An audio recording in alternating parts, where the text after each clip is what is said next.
সুন্দর হয় না মা মেয়েটি? আরে মেয়ে তো অনেকে দেখতেছি। শোন, ঘরের জিনিস না ঘরেই আছে, কিন্তু আমাদের চোখ অন্ধ। এর জন্য এতদিন যাবৎ খুঁজতেছি, কিন্তু তোর জন্য পারফেক্ট মেয়ে পাচ্ছি না, কিন্তু আজকে আমি পেয়ে গেছি। কি বলতেছো? ঘরের জিনিস ঘরে আছে মানেটা বুঝলাম না, একটু খুলে বলো তো। আমি বলতেছি দাঁড়া, আমাদের কাজের মেয়ে প্রিয়া আছে না, প্রিয়াকে তোর সাথে বিয়ে দেবো। মেয়েটা না অনেক সুন্দর, অনেক ভালো। তুমি কি পাগল নাকি? হ্যাঁ, সে আমার বাড়ির কাজের লোক, সে আমার বাড়িতে কাজ করে খায়, তাকে আমি বিয়ে করবো কি করে? তার সাথে আমি কি করে সংসার করবো?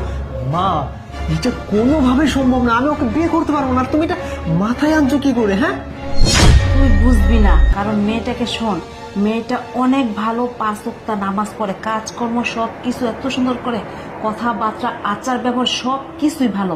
ওর মুখ তো আমি আজ পর্যন্ত দেখিই নাই। ও এতটা পর্দানশীল, পরপুরুষকে মুখ দেখা না, ইভেন কি আমিও দেখতে পাই না।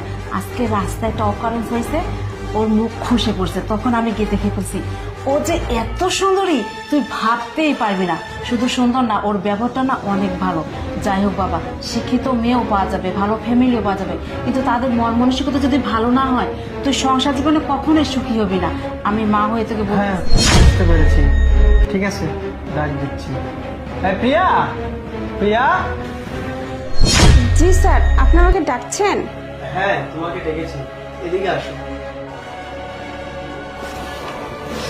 হ্যাঁ ডেকেছি। শোন, তোকে গতকালকে বললাম না সকালে চলে আসিস, তুই আসছিস।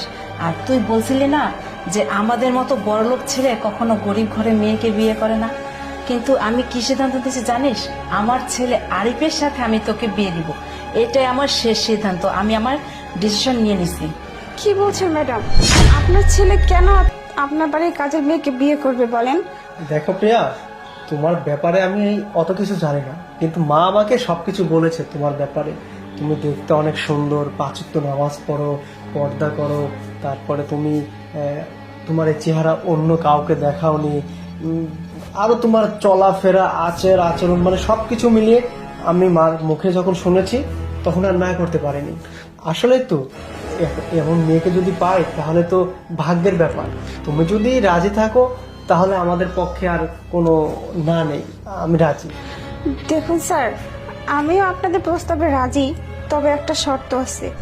তো কিসের শর্ত আবার? হ্যাঁ, কিসের শর্ত? স্যার, আপনাকে 5 ওয়াক্ত নামাজ পড়তে হবে, ইসলামের পথে আসতে হবে, যে সুন্নত কাজগুলো আছে যেমন দাড়ি রাখা সবকিছু করতে হবে, তাহলে আমি আপনাকে বিয়ে করতে পারবো। হ্যাঁ, তুমি তো ঠিকই বলেছো। ঠিক আছে, আমি পারবো এগুলো করতে। মা, তুমি বিয়ের ব্যবস্থা করো। অবশ্যই, আমি অনেক খুশি। চল।